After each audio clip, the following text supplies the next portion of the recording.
بسم اللہ الرحمن الرحیم الحمدللہ کفا وسلام علی عبادہ الذین اصطفى اما بعد قال اللہ تبارک وتعالی فی القرآن المجید والفرقان الحمید فاعوذ باللہ من الشیطان الرجیم بسم اللہ الرحمن الرحیم الخبیثات للخبیثین والخبیثون للخبیثات والطیبات للطیبین والطیبون للطیبات صدق اللہ العلی العظیم وصدق رسولہ النبی الکریم ونحن علی ذلک لمن الشاہدین والشاکرین والحمدللہ رب العالمین۔ میرے محترم بزرگوں، عزیز ساتھیوں، اللہ رب العزت نے اس آیت میں ہمیں بتا دیا ہے، پوری امت کو بتا دیا ہے، قیامت تک آنے والی نسلوں کے لیے یہ ایک ضابطہ متعین کر دیا ہے کہ خبیث عورت کے لیے خبیث مرد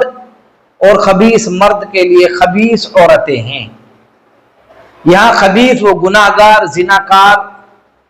ہر برا کام کرنے والے مرد اور ہر گناہگار، زناکار، برا کام کرنے والی وہ عورتیں ہیں جن کو اللہ تبارک و تعالی نے خبیث کہا ہے، یعنی برے کام، برے فعل میں مبتلا ہونے والے خبیث مرد اور خبیث عورتیں۔ یہاں سے میں آپ حضرات کو بتاتا چلوں، بڑے ہی دل دہلا دینے کے ساتھ میں اور دل بھر کر کے جو نکل رہا ہے، میں چاہتا ہوں کہ یہ اپنی گفتگو آپ حضرات تک پہنچا دوں۔ ہو سکتا ہے کہ میں اس میں کچھ صحیح ہوں اور ہو سکتا ہے کہ میں کچھ غلط ہوں۔ ایسا نہیں ہے کہ میری بات بالکل پیمانے کے ساتھ ناپ دی گئی ہو۔ ہاں، جو مجھے معاشرے کے اندر اور ہمارے گھروں کے اندر چلتی پھرتی اس وجود کے اندر جو برائیاں جہاں سے اٹھتی ہوئی نظر آ رہی ہیں، میں چاہتا ہوں کہ ان کا سدھے باب کر دیا جائے۔ میں چاہتا ہوں کہ اس راستے کو ہی ختم کر دیا جائے۔ چنانچہ روایت کے اندر میں نے بہت ساری روایات تلاش کی اور ایک روایت مجھے ملتی ہے، ایک حدیث ہے جس کا مطلب یہ ہے کہ حضرت مغیرہ بن شعبہ رضی اللہ عنہ سے بیویوں کے بارے میں سوال کیا گیا۔ یہ میں لکھ کر کے لایا ہوں۔ فرمایا کہ بیویوں کے بارے میں سوال کیا گیا۔ کیا سوال کیا؟ ایک بیوی، دو بیوی، تین بیوی کہ چار بیوی، ان چار یعنی چار شادیوں کے بارے میں سوال کیا گیا۔ تو حضرت فرماتے ہیں، حضرت مغیرہ بن شعبہ رضی اللہ عنہ فرماتے ہیں کہ ایک بیوی والا بیمار ہے۔ کیا فرمایا؟ ایک بیوی والا بیمار ہے، یعنی جب اس کو حیض آئے گا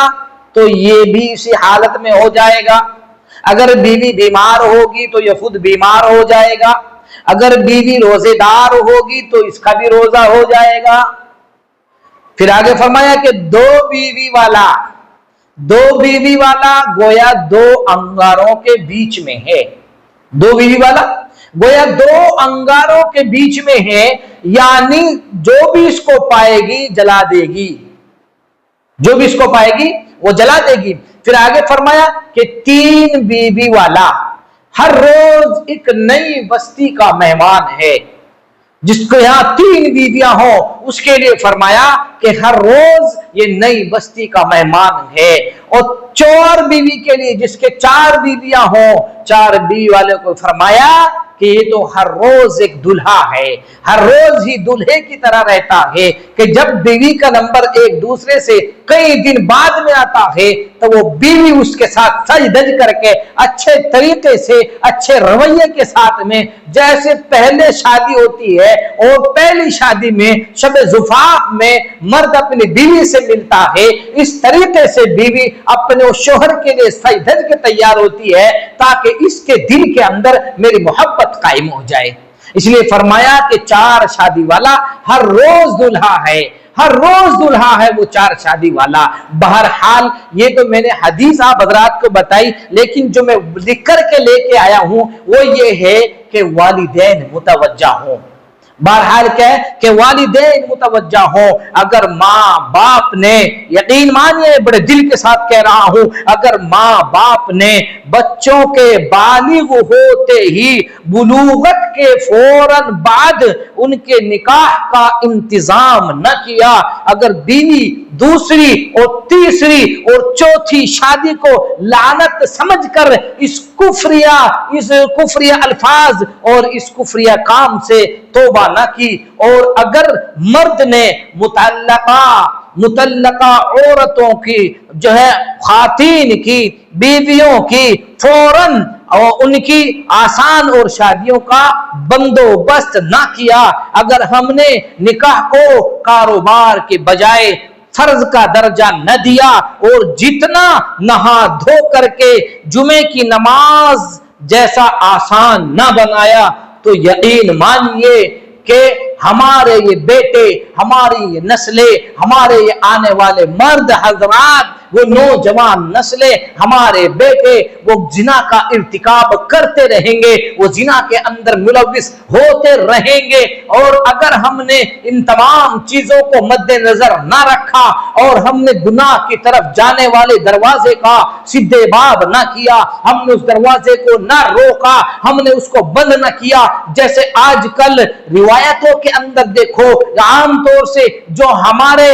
معاشرے کے اندر ہمارے فواحشات جنم لے رہے ہیں، نئے نئے ہوٹل کھلے ہوئے ہیں، نئے نئے کوئی اویو کے نام سے مشہور ہے، کوئی کسی چیز کے نام سے مشہور ہے، وہاں جاتے ہیں، وہاں زناکاری کے عام اڈے کھلے ہوئے ہیں۔ اگر ہم نے اس کو اثر نو سے نہ سمجھا، اس کا سدھے باب نہ کیا، تو یقیناً ہمارے گھر میں بیٹھی ہوئی ہماری جوان بیٹیاں، ہمارے گھر میں بیٹھی ہوئی ہماری جوان بہنیں، ان کے پاس بجائے نئے نئے رشتوں کے ان کے پاس جو ہے فرینڈ ریکویسٹ آئے گی، ان کے پاس دوستیوں کے پیغام آئیں گے۔ اور یقین مانی میں پورے سمجھ سے کہہ رہا ہوں کہ یہ آگ اس گھر کے اندر پہنچے گی جو شریعت کو پسے پشت ڈالتا ہے، جو شریعت کو بیکار گردانتا ہے، جو شریعت کو غلط سمجھتا ہے، جو آقا نامدار محمد عربی صلی اللہ علیہ وسلم کے اس طریقے کو، جس کو آپ نے بتایا، جس شریعت کو آپ لے کر کے آئے، اس شریعت کو جھٹلایا، ہر اس گھر کے اندر یہ آگ پہنچے گی اور ہمارے گھروں سے ہماری نوجوان بچیاں بھاگتی ہوئی نظر آئیں گی۔ اور اگر ہم نے اس کا سدھے باب نہ کیا تو ہمارے گھروں کے اندر جو لڑکے ہیں وہ زنا کے کاروبار میں اور زنا کے اڈے میں ملوث ہوتے ہوئے نظر آئیں گے، اور مرد جو ہے فرینڈ ریکویسٹ ڈالتے ہوئے اور جو ہے گرل فرینڈ کے ساتھ میں گھومتے ہوئے نظر آئیں گے۔ کیوں؟ کیونکہ ہم نے شریعت کا مذاق بنا کے رکھ دیا، ہم نے شریعت کو ایک بیکار چیز جان لیا۔ اس لیے غور کرنے کا مقام ہے، سوچنے کا مقام ہے۔ اگر ہم نے ان تمام چیزوں کے اوپر دھیان نہ دیا اور ہماری عورتیں، ہماری نوجوان بچیاں اس فحش کام میں مبتلا ہو گئی، تو سب سے پہلے والدین، باپ، بیٹا، وہ کوئی بچنے والا نہیں ہے۔ اللہ تبارک و تعالیٰ کل پکڑ ضرور فرمائیں گے کہ ہم نے تمہیں اتنی اولادیں عطا کی، اتنی تو ہم نے تم کو لڑکیاں دی، تم نے کیا ان کا کیا؟ تم نے کیا ان کو بالغ ہوئی تم نے کیا نکاح کا انتظام کیا؟ جب آپ نے نکاح کا انتظام نہیں کیا، آپ کی وہ نو عمر بیٹی، آپ کی وہ نوجوان لڑکی سج دھج کر کے ہوٹلوں کی زینت بن رہی ہے، یہ بازاروں کی زینت بنتی چلی جا رہی ہے، اور بازاروں میں رقص عام ہے، یہ بازاروں میں عریاں اور ننگا ہو کر کے گھوم رہی ہے۔ آج کا مسلمان ہاتھ میں گاڑی کی چابی لیے اس طرح گھماتا ہے کہ کسی مسلمان بہن کی عزت آبرو کو ریز ریز کرنے کے لیے وہ تارتا پھر رہا ہے، وہ گھومتا پھر رہا ہے، بلا تحاشا وہ تاکتا پھر رہا ہے، اس کے لیے کوئی روک ٹوک نہیں ہے۔ اور مسلمانوں کا کہنا کیا، غیر ایمان والے خود ایمان والی بہنوں کو فرینڈ ریکویسٹ ڈال کر کے اور ان کو برگلا اور فسلا کر کے اس ایمان سے بے دخل کرنے کی فل کوشش جاری ہے، اور ان کی پیچھے سپورٹ کرنے والے بھی کھڑے ہیں۔ وہ چاہتے ہیں کسی طریقے سے اس ایمان والے گھر کے اندر بے ایمان پیدا ہو جائیں، اس ایمان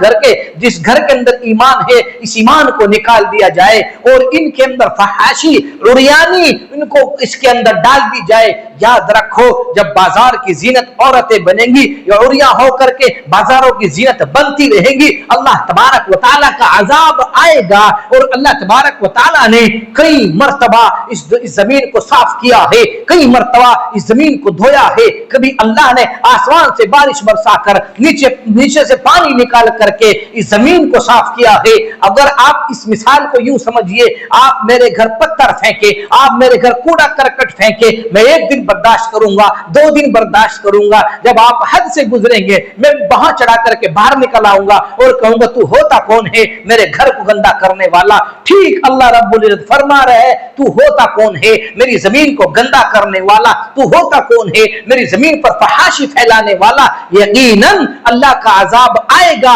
اور ہم سب اس کے اندر ملوث ہیں، اس لیے اس اللہ کے عذاب سے، اللہ کی پکڑ سے ڈریے، اس کے عذاب کے آنے سے پہلے ان گناہوں کے دروازوں کا وہ سدھے باب کیجئے، اس دروازوں کو بند کیجئے، اور اپنی بیویوں کو، اپنی بچیوں کو اور آنے والی نسلوں کو 4 شادی 2 شادی 3 شادی کے لیے ان کو تیار کیجئے کہ نہیں ایسا نہیں ہے، کیونکہ اگر ہم نے اس شادی کو صرف ایک کے اوپر جو منحصر کیا، ایک شادی کے اوپر ہم نے روکے رکھا، تو یقیناً معاشرے کے اندر وہ پھیلانے والی بیماریاں، یعنی وہ عورتیں جو مطلقہ ہو کر کے گھر بیٹھ گئی، وہ جنسی خواہشات ان کے اندر موجود ہے، وہ کوئی چکلے پہ ناچتی ہوئی نظر آئے گی، کوئی جو ہے ڈانس کرتی ہوئی نظر آئے گی، کوئی یوٹیوبر بنے گی، اور کوئی اسی طریقے سے ٹک ٹاک پر ہماری مسلم بچیاں ناچتی ہوئی نظر آئیں گی۔ اللہ تبارک و تعالی ہم سب کو کہنے سننے سے زیادہ